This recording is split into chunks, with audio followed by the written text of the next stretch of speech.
club takes pleasure in attracting a stellar list of speakers that address today's most relevant issues. The club's place as a refuge for rich discussion and networking has never wavered after 123 seasons. We are dedicated to encouraging debate on the issues that matter to this city, this province, and this country. The Canadian Club is one of the most important podiums anywhere in the world that a Canadian can speak to, tell Canadians what it is that they think, develop those thoughts. And so I want to thank you for that very, very much. Please join me in thanking our esteemed panelists today. Through our programs and events, including our youth and young leaders programs, our diversity partnerships, our joint events, and our media and social media opportunities, we offer you access to dynamic political, social, and business figures from abroad and right here at home. The platform from which the eloquence of Canada has flowed all of that time, whether it be business, education, politics, sports, arts, and culture. If someone wants to say something to Canadians about this country and about the future of this country, this is the venue you choose.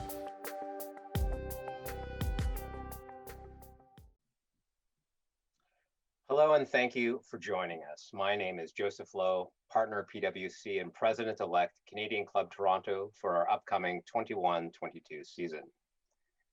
Over the past year, Canada and countries around the world have seen a steady decline in women's workforce participation. One of our panelists coined it as the she session, and it will have a profound impact on the future of Canada if we do not address it. In the most recent budget, the federal government has committed to heavily investing in childcare in an attempt to reverse this trajectory.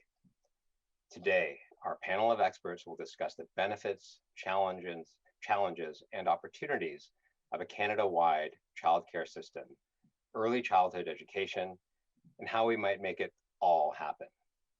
Now, before we hear from our speakers, here's some information on how to participate with us. The click here to switch stream button helps if you find that your internet is slow. The video quality may decrease, but the audio quality should remain strong. Once you click the questions tab, you can enter your questions in the window and they will be sent to the moderator. The request help button, located in the bottom right corner of the page, is there for technical support.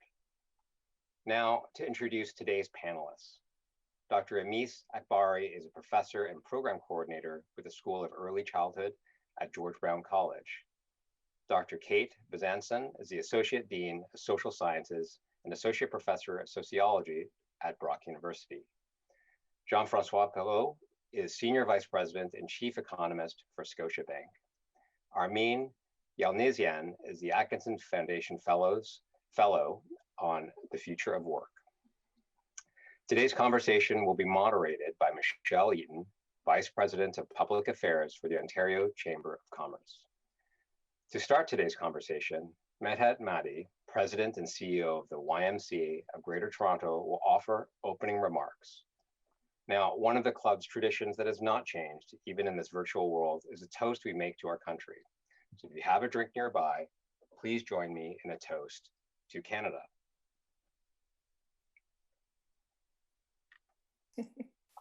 Medhat, it's my pleasure to turn the Canadian Club podium over to you.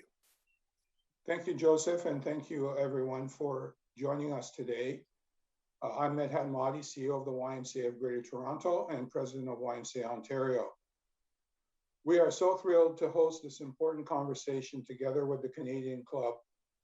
Our YMCA has been supporting communities for over 170 years. We tackle complex health and social issues head on to help people reach their full potential.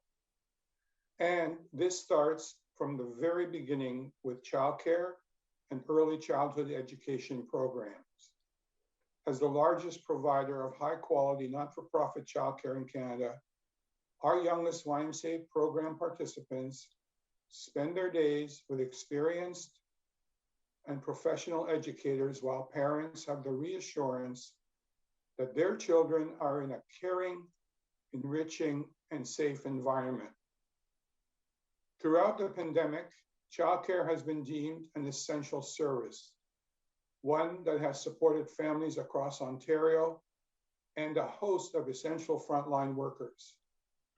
In fact, this is not the first time childcare has been critical in an emergency situation. Childcare in Canada came to fruition as a result of women being called to work during the Second World War. During that time, some provinces and federal government agreed on shared investments in this wartime service. The goal was complex: keep women working to maintain the economy and sustain the war effort, no small feat. Even through these early efforts, childcare operators made sure that childcare wasn't just a place for children to go, but a place for children to grow, to learn and be nurtured. Now here we are, generations later, still exploring this issue. We continue to work towards a solution where all children can benefit from high quality childcare, and a solution that empowers women to participate in the workforce. At the Y, our commitment far exceeds reliable and safe care. We work with childcare families every day to make sure children are developing, growing, and learning. Our YMCA Playing to Learn curriculum is a big part of the fun children have at the Y, while being provided with the guidance and tools to discover their own unique abilities, characteristics, and interests. And we believe that these caring, educational, and supportive environments provide the foundation for children and families alike to flourish. On a personal note, my own children benefited from YMCA childcare, and I can see the impact as they have grown up. And if my daughter is lucky enough to find a space, so will my grandson. So I'm never surprised to hear when we receive letters of appreciation from families. At the same time, I continue to be moved by the work our educators do and the very real impact they have on families' everyday lives. A mom from the West End recently wrote that YMCA educators have been incredible throughout the pandemic. She said, as we are all adapting to the new normal, the best feeling in the world is knowing that my son is in great hands. The consistency and the quality of care at the Y has helped him and my whole family to adjust in these turbulent times. Another mom from North York wrote, following my daughter's autism diagnosis, things were challenging, and I was worried, but I quickly realized she was going to be okay with the support of a special YMCA childcare educator and the compassion, guidance, and patience demonstrated by staff. Thanks to these personalized supports, her child's social skills, independence, and confidence grow on a daily basis. With a mere 5 minutes to tell you how dedicated we are to providing high quality childcare at the Y, I should stop there with my stories. But we have thousands. We have thousands because we have been providing childcare for the greater part of half a century.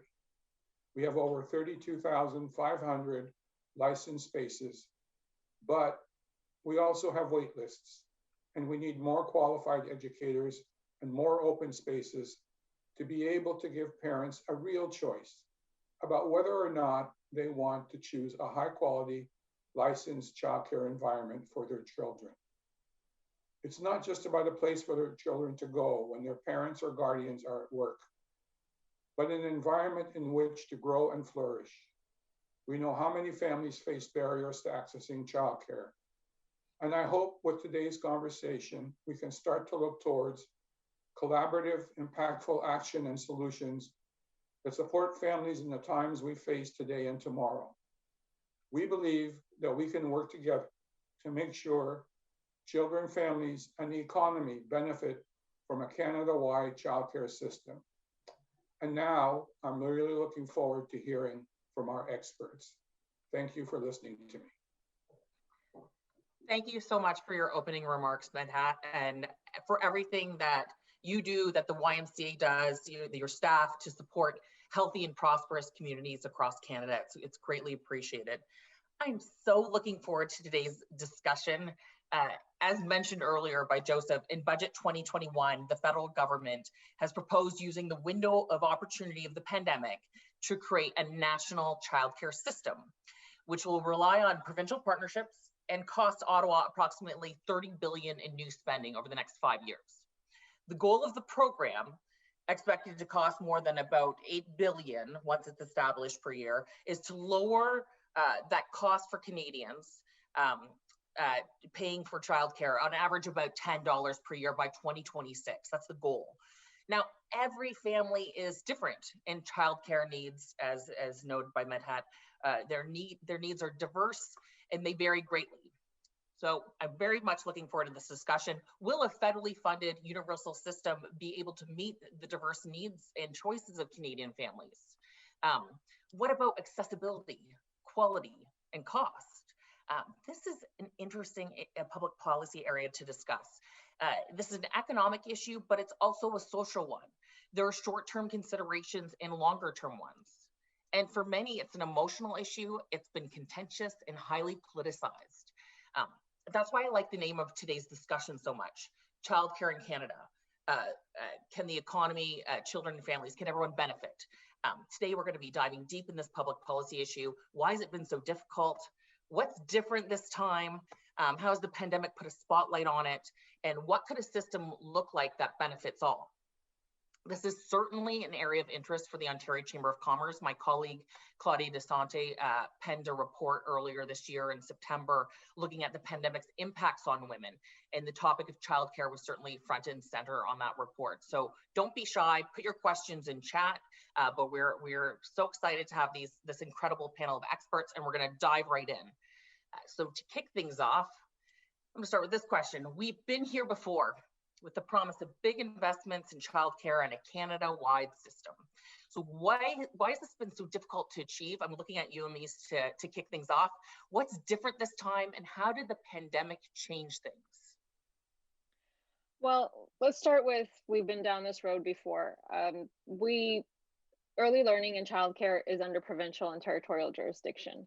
So that results in 13 different service models, from training to what we call an early childhood educator, to varying governance structures, some integrated, some fragmented, different curriculum frameworks, some mandatory, some not. It's very uneven across the province because it's under provincial and territorial jurisdiction. So it's been a little bit of a challenge for provinces and territories to kind of join together with a common vision. What's different? The pandemic. The pandemic has brought to light the impact of the void of care. It has brought to light inequities. And for the first time in decades, it's really at the forefront of policy discussions and policy decisions. So we now, as a country, have seen the impact of the void of care, and also political will. Chrystia Freeland is Minister of Finance, is a working mother. Political will matters. And so these are some of the kind of all of the ingredients that kind of came together at a crossroads that have really pushed forward this initiative more than we've seen in the past. And so we're really recognizing what it means to not have childcare, not have early learning, and the inequities that we're facing. So we're really, for the first time, seeing this on a large scale, and already these inequities that are rampant in our sector are now brought to light at the forefront of discussion. So it's really an opportunity to rethink and reset early learning and childcare. Great, thanks so much for your remarks. You brought up some really key points there. Jean, in the fall of last year, you penned a report for Scotiabank called Childcare Support, Canadian Federal Government Act Now, and it touches on some of these challenges. Talk to me about those. Yeah, I mean, coming back to the earlier question, what Amy's covered, I mean, I think part of the challenge on the childcare front has been that we've been too short-sighted, focused on the immediate costs, on the immediate obstacles, losing kind of the forest for the trees in terms of what's achievable, and, what the kind of the nirvana would be of a world in which, women have the ability to work as much as they want, as opposed to the system that we have now, which of course has led to situations like, for instance, women participated significantly less in the labor market than men.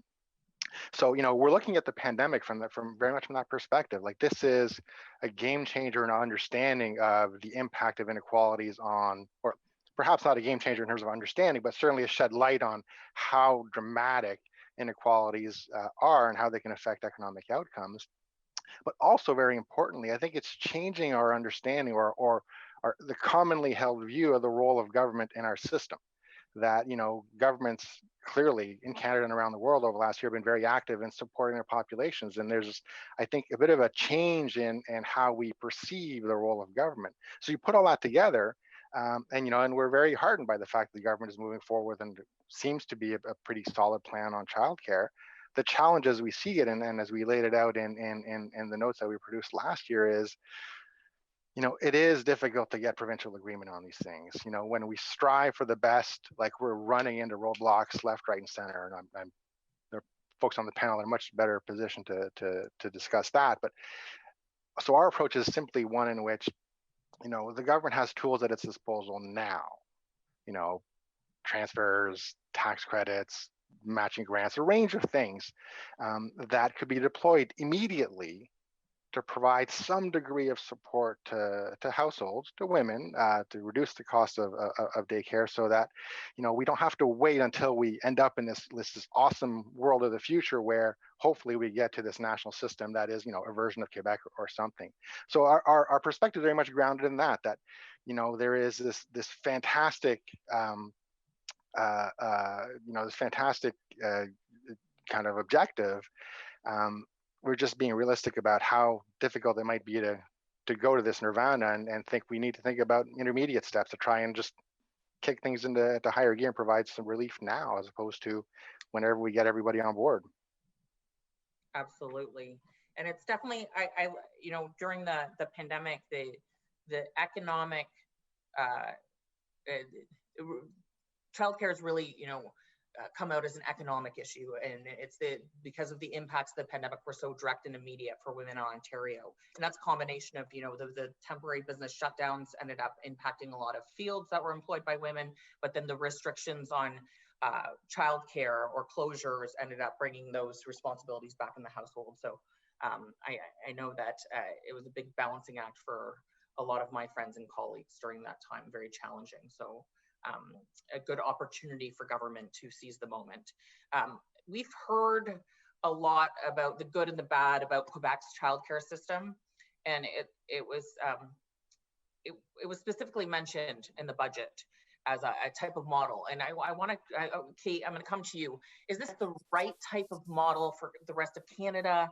What worked, what doesn't, in your opinion? It's a great question, and certainly Quebec has been foregrounded as the model for emulation. It was pointed to in the federal budget as Canada developing a Canada-wide strategy that modeled itself on the Quebec experience. There are a couple of things that are really notable about the Quebec experience, and one of them is that it wasn't just childcare. So the kind of incredible labor market outcomes and child development outcomes that we've seen in Quebec were part of a long-term strategy around family policy. It started with significant changes to parental leaves, increasing in access to parental leaves, also in the level of remuneration that one got when one was on leave, and seamlessly attempting to align that also with developing a childcare system. So Quebec is the model that was pointed to, and I think a particular part of the Quebec model is the one that is thought about as the Canada-wide emulation. So Quebec has les Centres de la Petite Enfance, which are not-for-profit. They have high-quality ECEs. They're considered to be the crème de la crème in terms of outcomes. This is what families want when they're trying to get spaces for their kids. Quebec also has a space for-profit, and it also has family-based childcare. And in fact, the for-profit sector is the largest sector in Quebec, but all of those receive about 80% at least of their funding is a subsidy at about $8.35 a day. So what are the lessons from Quebec? The best models that parents want for work-family conciliation, they call it in French, work-family balance, are usually in the CPE for their quality outcomes, for their seamless transitions, often from early learning into schools. And they want affordability, but affordability that balances quality. One of the lessons of the Quebec experience, and I think the federal budget points to in its preference for not-for-profit delivery, is that some of the for-profits have challenges on the quality side. So there's been a trade-off between access and affordability and quality. The three stools that are absolutely needed in childcare are to balance all of those simultaneously: quality, affordability, and accessibility. You push too hard on one and you really skew the outcomes. So I think a Canada-wide strategy, and I prefer that to talking about a national strategy, which somehow gives the impression that we've uploaded it to a different order of government. This is an evening out so that where you live in Canada does not determine whether you get childcare, what you pay in childcare, and what your labor market prospects are moving forward. The pandemic has shown that we face the prospect of a gender uneven recovery because of the unevenness of childcare access and affordability across the country. Thanks so much, Kate. And I want to stick with you here because, and I want to talk about, what this ideal that you talked about. You mentioned some of the good things about Quebec, what that ideal system, those trade-offs that you mentioned. Let's build a little bit upon that. What it is for, the labor market, the labor force participation rates for women, for example, because there's all these other things that people don't think of when they think of childcare, like are building the foundational learning and not having that quality. And it's been mentioned that, a lot of this is because, governments tend to be short-sighted, or we tend to, as a society, be short-sighted. But what is that like? What does that ideal system look like, in your opinion? Yeah, I mean, if I had my magic wand and I could get all the provinces and territories and the federal government, wands, and we are going to recreate. We'll all get together for a group hug and agree on all of the principles and navigate federalism in a way that largely has not been done in this country. We have a beautiful, decentralized, vexing, and wonderful federation. I think, if I could wave my magic wand, we would either, I don't know how to describe it, grow up or grow down through the kind of seamlessness that between early learning and childcare and access to schools, so that we would essentially have a vision that would both provide the kind of services where people live, and of course also absolutely attend to licensed family-based delivery for those who are not in urban centers and have different care needs. But we would also have a system that would remunerate early childhood educators as the professionals they are, and that we wouldn't end up with what we have right now, which is the tension between the needs of usually mothers to be able to pay for childcare and the wages of early childhood educators. These are in tension with each other in a market system. The market wants to pay the least. Most of the costs in childcare centers are wages, so there's a pressure down on wages. And mothers at the other end are having to figure out how to pay the least to be able to afford those spaces. We know that we have a market system in Canada right now that is not designed, nor can it attend to that contradiction. This is why we need this huge, sustained, reliable, predictable level of public investment moving forward so that we can attend to both wages and fees at the same time. Love it. Thank you. And I love your enthusiasm. And there's questions rolling in. This is an enthusiastic group. I love you all. I'm feeling the energy. I love it. Armine, I'm coming to you. Let's talk about economic benefits. In the pre-call, Armine got me so jazzed about this. Let's talk about those other things that people aren't thinking about sometimes when they think about childcare. Some of the research you've done on this. Well, I would say there's three things I'd like to raise. First of all, childcare, as Kate has just pointed out, is unlike the school system, which is publicly managed, publicly funded, and statutorily required. Childcare is still viewed as a market choice, and it means there's been lots of market failure in terms of its accessibility, affordability, and quality. And so we have lost an unknown proportion of the childcare opportunities during the pandemic. And if I was the transportation minister of Ontario, and I said, we're reopening, but we've only got 30% of the roads and bridges open, you would say, well, you got to fix that. You got to do something about that. That's like necessary for me to get to my business or get my supplies in or whatever. Everybody would understand why we were talking about the need for a provincial plan to fix the physical infrastructure that permits people to go about their daily business. There is no such view on social infrastructure, and that's what the pandemic has revealed. That you cannot get to work. I mean, we had a period in the early part of the pandemic where there was free round-the-clock childcare for essential workers that were provided by the Ontario government. So people get that people can't get to work if they don't have a safe place to leave their kids. But to the points that have been made by Medhat, by Emis, and Kate, and I guess JF too, it isn't just sending your kids someplace. So the second point I will raise is that we're seeing in the months coming up to the pandemic, labor force survey results on both sides of the border in the United States and Canada that were at 40, 45-year lows in terms of unemployment rates. We were starting to see the beginning of the tightening of the labor market that is going to happen, that has been happening throughout the pandemic. The pandemic didn't make population aging going away. In fact, it poured accelerant on the phenomenon, which is more people leaving the labor market than people coming into the labor market. That will lead to widespread labor and skill shortages, not just in small towns, but in big cities. We're starting to hear about that tightening. And so what you are going to see is not a dependency ratio like we saw in the late 50s and the early 60s, which lasted for about 8 years and had roughly twice the rate of economic growth as a backdrop to it. We are seeing slower economic growth and a projection that based on falling fertility rates for the last few decades.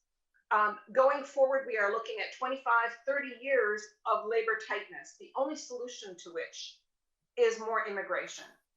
And immigration comes in two forms, through temporary foreign workers and through permanent residents. That's a slightly different story, but what it speaks to is making the most of who we do have. We've got the smallest working age cohort that we have seen in half a century. And we know from 25 years of evidence that you reap what you sow. An ounce of prevention is worth a pound of cure, as your grandma would have told you. And so if we do have the system that Kate has been describing, that actually invests in the quality of care that maximizes children's learning potential so that when they enter school, they are learning ready. And as they're going through school, they are learning supported, then you're going to be seeing even a greater return. And the market is not delivering on that. The market hasn't delivered on that in the last 25 years. We still have childcare deserts, particularly for the families that can least afford it. So the federal government's, what they put in the window was affordability. We're going to knock down your price by 50% in the next 18 months. And in 5 years, we're going to make it so it's an average of $10 a day across the system.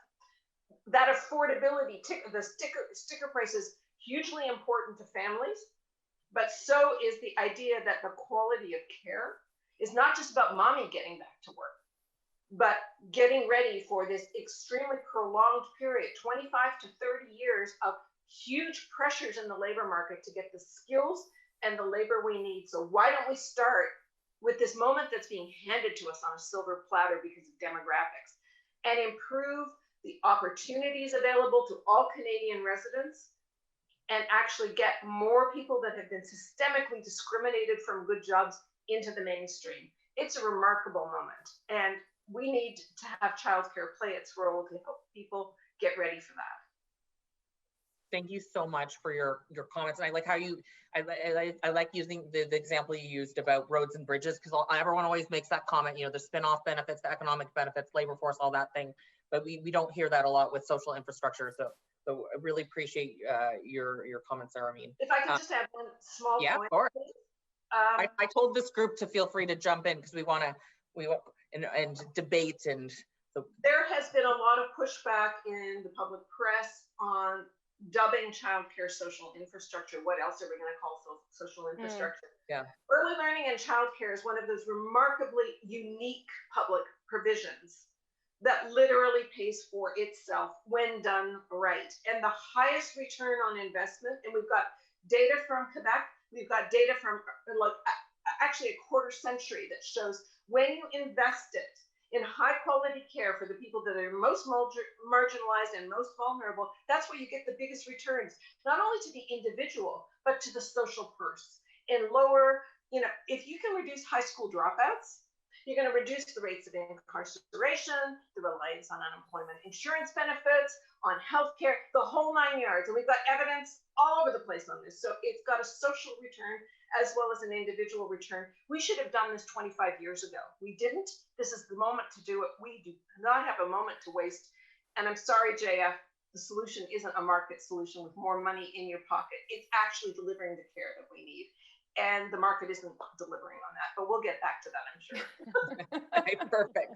All right, before we move to the next topic, which is tax credits, Emis, did you want to weigh in at all? Is there anything else that you wanted to add about the ideal system, or what does that look like for parents and children, for the economy? Is there anything that we've missed?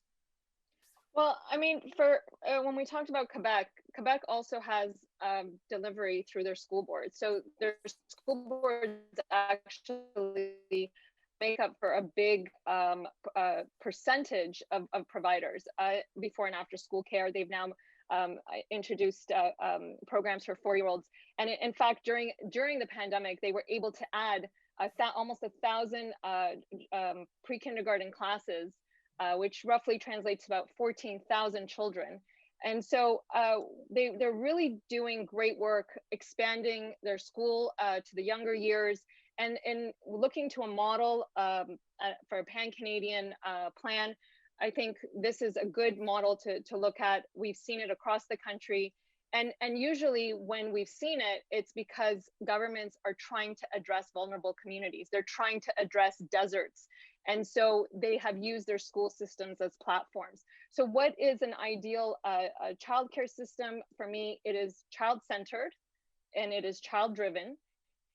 It is publicly managed, and it is an entitlement, like it is in education. So for me, the key issue is that it should be an entitlement. This shouldn't just be a labor market support. That's important, and those benefits will be there if you have access, affordability, quality.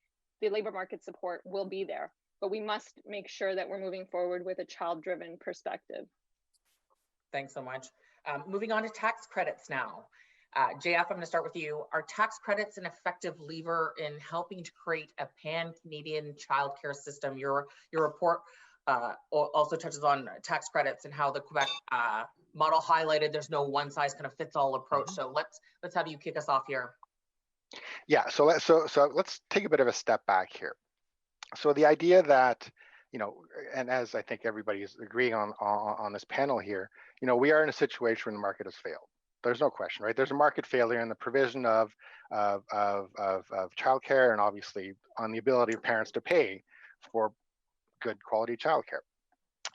So in textbook economics, when there's a market, like the role, the textbook case for government intervention is in fact when there is a market failure. So, we're fully support, as I said, fully supportive of the ambition. Like I do think a government model at the end of the day is likely to be the best outcome in terms of quality of care, in terms of affordability, in terms of economic spinoffs, in terms of a range of things. Our issue though is, to get there, like we don't know what the road to get there is. Like, is that, is it going to be done in a year? Is it going to be done in 6 months? Is it going to be done in 5 years? Or, are we going to repeat the experience of 25 years ago?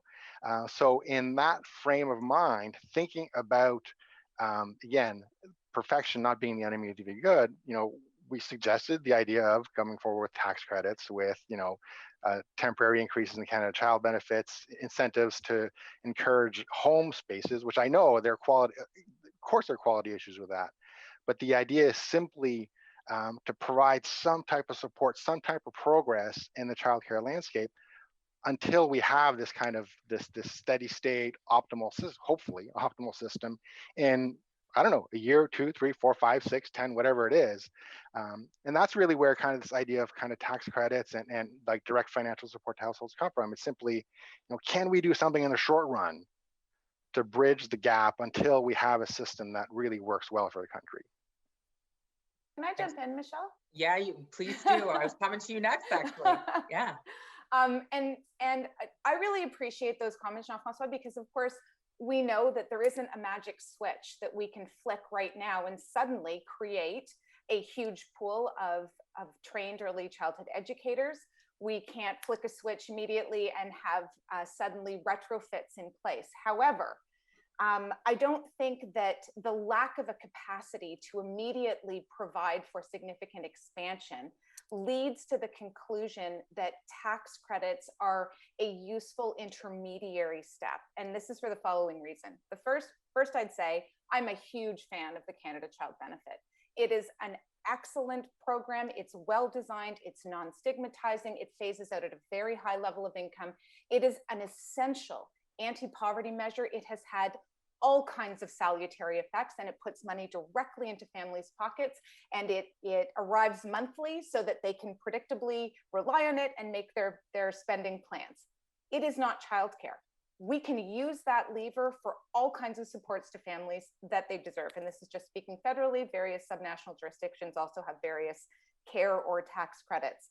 The problem with a tax credit in childcare and thinking about it as this childcare spending tool is that it cedes fiscal room that could otherwise be used to system building. So what it does is it says, Jean-François, I'm going to give you, let's say you're in Ontario. I think you are in Ontario. Let's say you get the Ontario care tax credit. And let's say you even get the maximum, which I think only like 150 people in Ontario actually get the maximum by one analysis, and you get $7,000. You have to take that $7,000, you have to go out and find care. So you have to pay somebody a really crappy wage.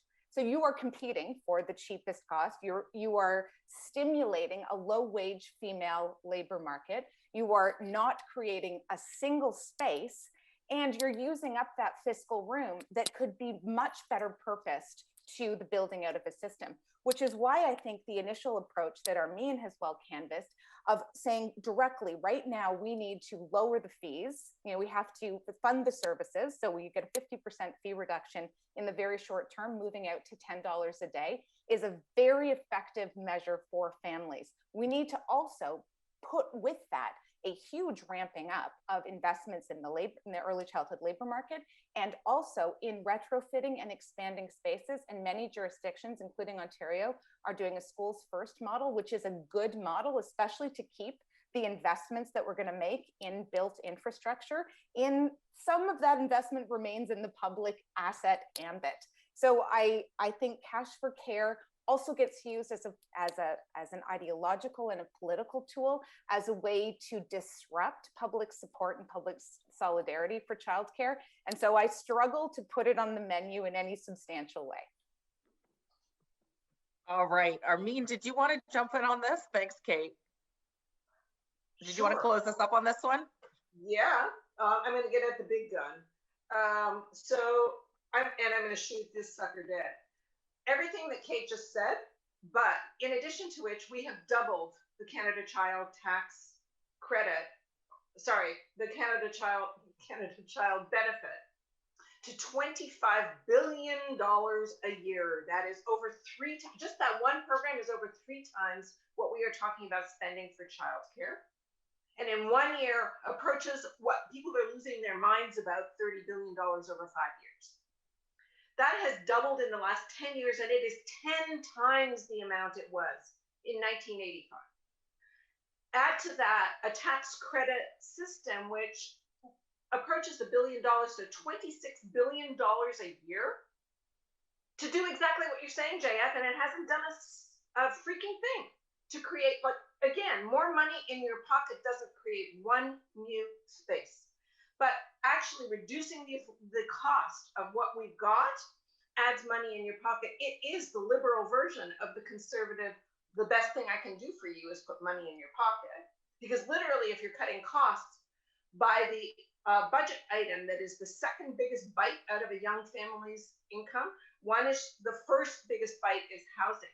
The second biggest bite is childcare if you've got kids. So if you can reduce that cost, you're literally letting them go out and spend more money, which is kind of the goal for everybody, is like economic growth through purchasing power.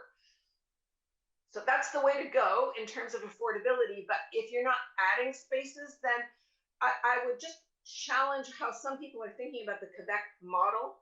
Nowhere in budget 21 does it say we are following the Quebec model. What it says literally is we are learning lessons from the Quebec model. So it goes to everything Emis said, everything Kate said is like, you can make things affordable, but if you don't actually attend to the quality, the poorest families are going to get the worst care. And that's where your biggest return on investment is. The conditions of work are the conditions of care. You discount the value of the caregiver, you are discounting the care that the kid is going to receive. You want to maximize the learning potential of children now, so you are maximizing their earning potential down the road. You have to attend to quality. So it might take 5 years to get all 13 jurisdictions, 4 of which hate the feds, to sign goodbye lads. That might be the case. It's worth the wait.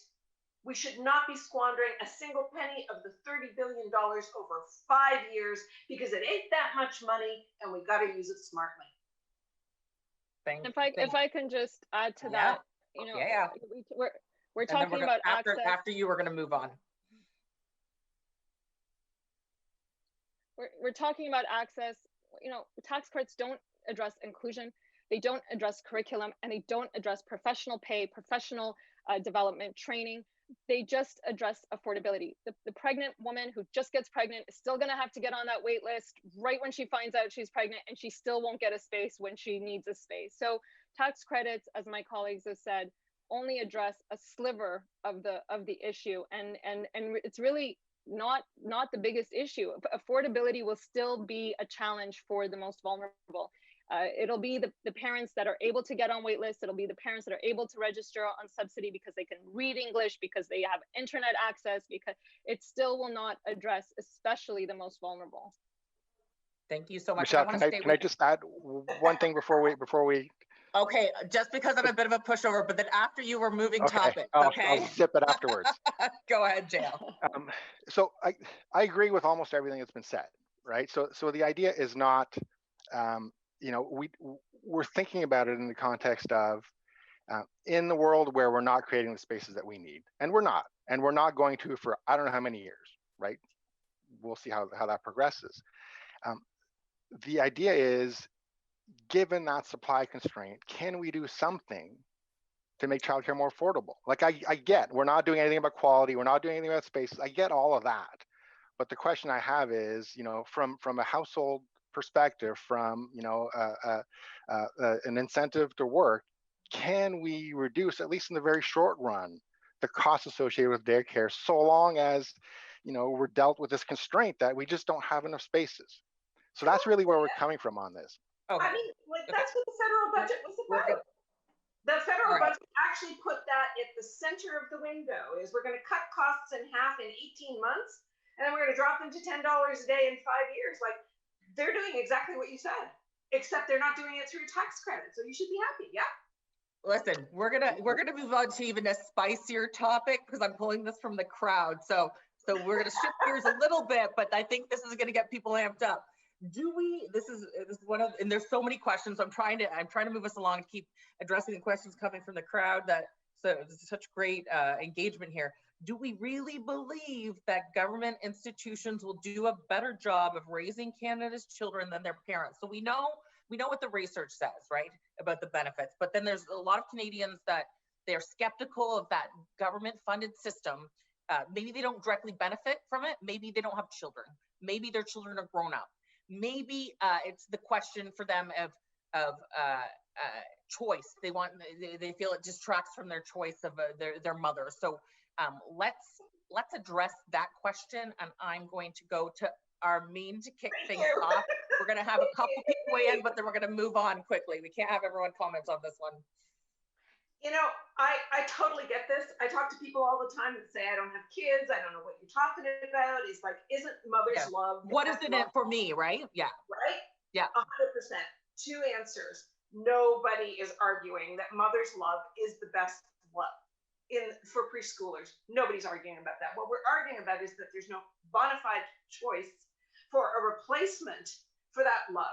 So you want to be the only caregiver. Nobody's telling you that you have to send your kid to childcare. You don't want to work? That's cool. You want to work? That's also cool. Let's make it cool to do whatever you want. Let's give women actual choice, because it is women that's picking up the unpaid care part of this, because there are no bona fide good alternatives. And the only good affordable alternatives, I mean, with my apologies to MedHat, nonprofit care also operates on the lowest cost principle.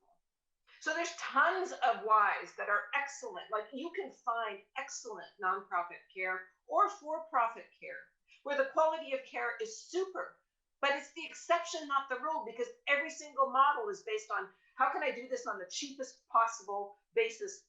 And so unless you're getting government funding the operation, absolutely imposing qualifications on the care that's being given and paying people commensurate to those qualifications, you're not going to get good quality care. And that's why we need to build a system, not just expand the hodgepodge we've got.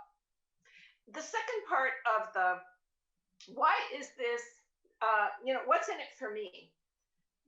Businesses don't create jobs. You may hate kids. You may not have any kids that you want to have in childcare. You may not understand why you are supporting anybody that chose to have kids. That's their business. Let's say you are the most curmudgeonly terrible person and you're running a business. You need business. Businesses don't create jobs, customers do. Mommies make up 40% of household incomes. Household incomes of families raising kids are the single biggest spending block in the household sector. And the household sector is the absolute driver of the economy. 57% of GDP is propelled by household spending. So even if you hate kids, you should want purchasing power to be maximized amongst households with children.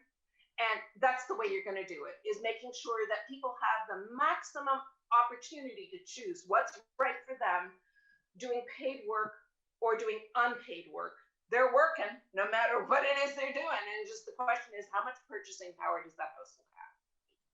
Can I just add to that? Yeah, and actually, I have a two-parter question for you. I think it's also the question of this is not a replacement for parenting. This isn't babysitting. This is early learning. This is building the brain. This is building social development. This is building cognitive skills. This is reducing high school dropout rates, reducing juvenile crime and delinquency rates, which are all social costs. This isn't babysitting. So we're not suggesting to replace a parent.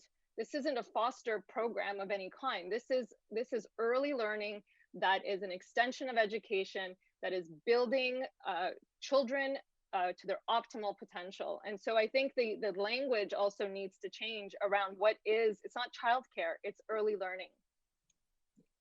Thanks. And I want to stick with you, actually, because especially in your field, where are we getting these workers from, first of all? And then, when we're looking at, a lot of times childcare systems tend to operate around a 9-to-5 work schedule. I grew up on a farm and there's a lot of factories around where I grew up. So, there's a lot of people that try to kind of struggled with that. So what do government and operators need to do to ensure that moving forward, childcare is more accessible outside of those 9-to-5 hours, because it's a privileged few that get to work that kind of schedule?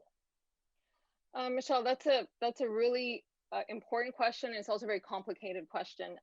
First, let's flip the coin and let's talk about decent work. What is decent work? We need to have better jobs. Why should the young parent be the one on shift work? We need to reassess how we view jobs and decent jobs. And the pandemic has brought some of that to light with sick days and other challenges.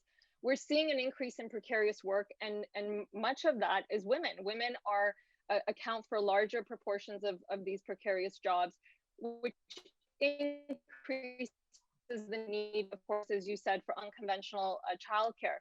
So this is a really difficult and challenging issue from an operator's perspective. It will then create more precarious work with shift work to offset the care hours. So it's this kind of vicious cycle of creating shitty jobs to support precarious work. And so we have to kind of— I was waiting for someone to square all discussion, and finally you brought— Thank you, Emis. It was like, just things up. Let's get real.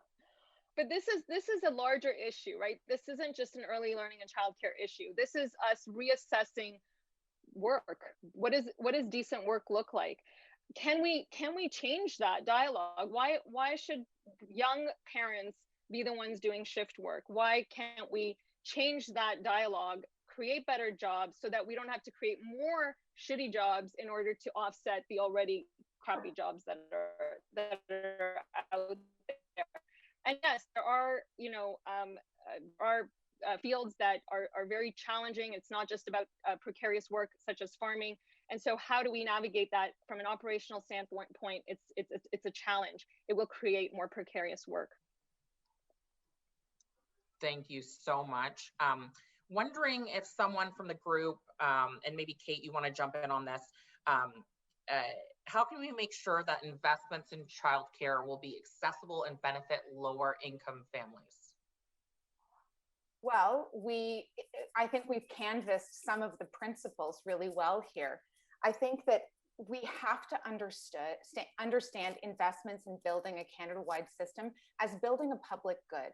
So we're not thinking about, it's not babysitting, it's not custodial care. What we have now is largely a patchwork of custodial care, where there are spaces across this country for only 27% of kids. We have a long way to go to actually build a system.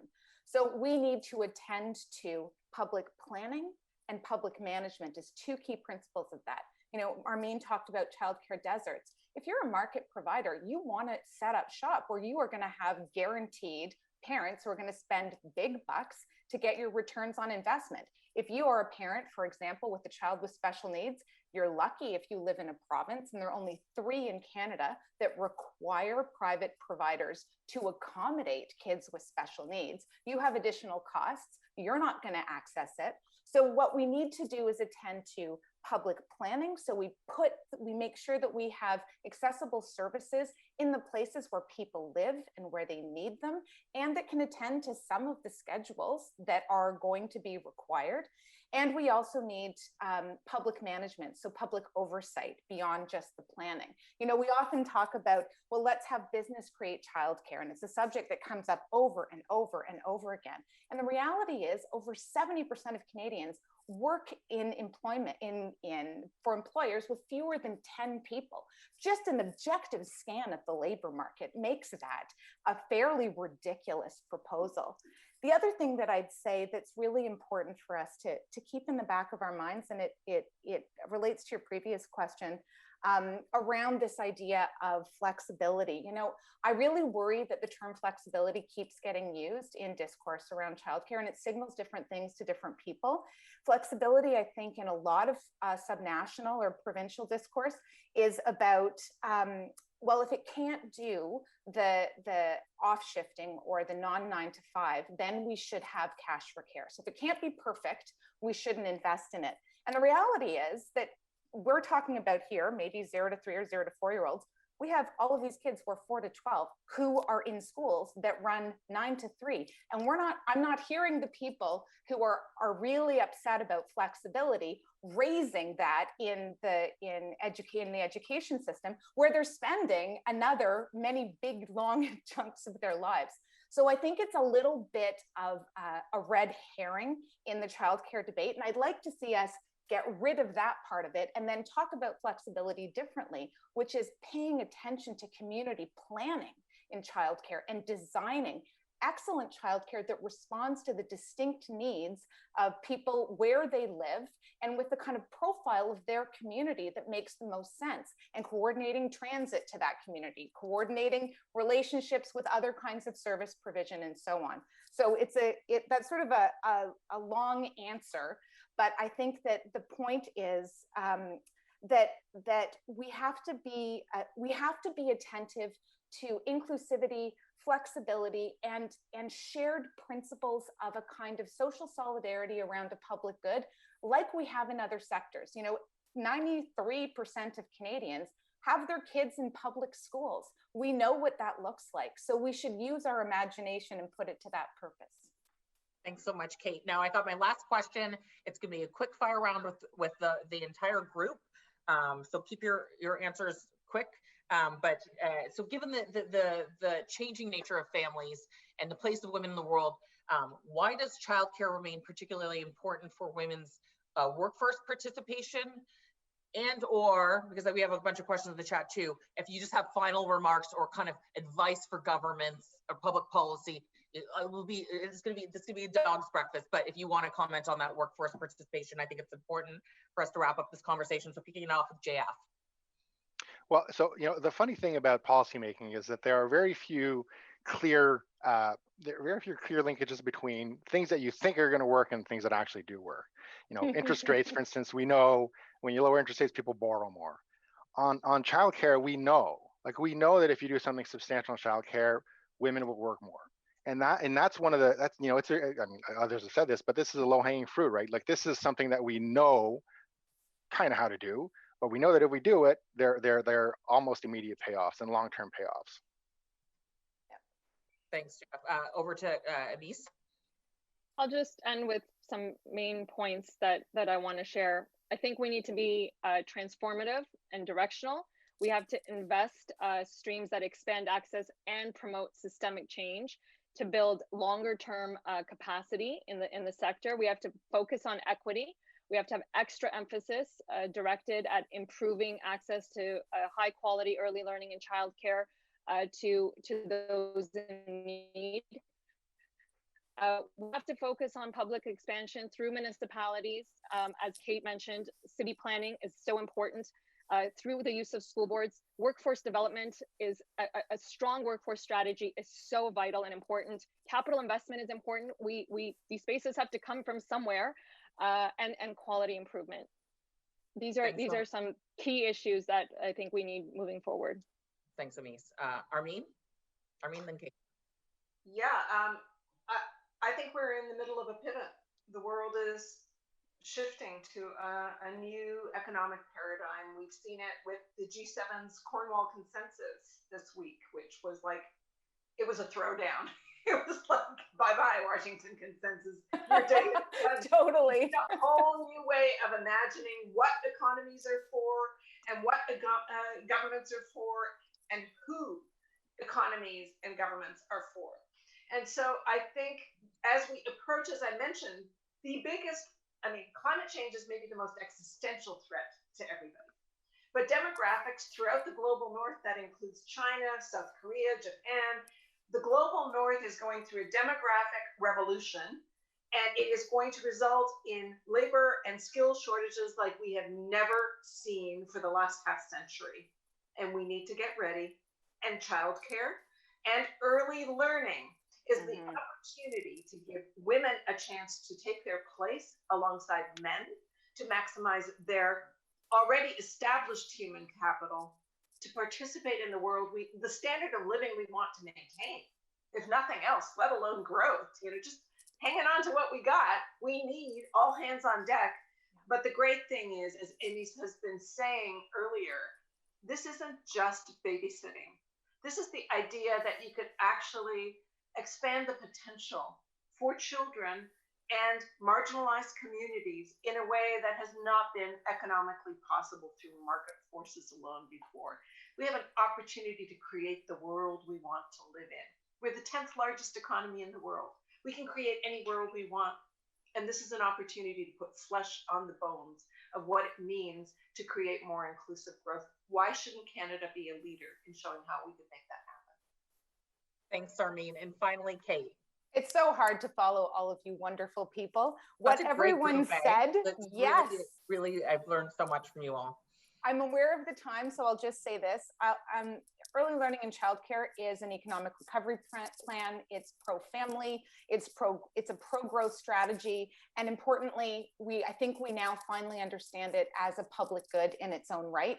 It's the triple word score for our recovery. It's good for kids. It's good for parents. It's good for the economy. And it's going to help us get out of the crisis we're in and keep us resilient in the future as we face other crises that will unfortunately invariably be visited upon us. Thanks so much, Kate. This discussion, I think we could talk for hours and hours. Really enjoyed this discussion. I'm going to hand it over to Colleen Kennedy from the Canadian Club to wrap things up for us. Thank you, Michelle. Guests, thank you for spending your lunch hour with us today. My name is Colleen Kennedy. I'm the Executive Director of the Canadian Club Toronto. Emis, Kate, JF, and Armine, thank you for joining us and for sharing your thoughts and passion on what a federal childcare system should and could look like in Canada. It's clear a countrywide system will benefit us all, and we hope to see its establishment soon. I love what you said, Armine, that we can create and should create whatever we want. And I hope we achieve our dreams and make that triple word score. So thank you all. Michelle, thank you for your insights and thoughtful guidance of a conversation. There was so much energy here today. It was one of our tougher ones to wrangle, but you did it. And we really appreciate it. Like, I like this group. I'm like, I want to hit a party with y'all. Guests, we hope you'll join us for some of our upcoming events. Tomorrow, in partnership with Casey House, we'll host a conversation on how HIV/AIDS pandemic can shape a recovery response to COVID-19. And on June 22nd, join us for our final event of the season when we host newly appointed President and CEO of CPP Investments, John Graham, in conversation with Amanda Lang to discuss how his unique experience as a research scientist led him to take the helm of Canada's largest pension fund investor. Thank you to our AV supplier Van Valkenburg Communications and LiveMeeting.ca today for making it possible for us to come together virtually. I hope that in the new season, we will come together live again. Guests, thank you for joining us. Please stay healthy and safe.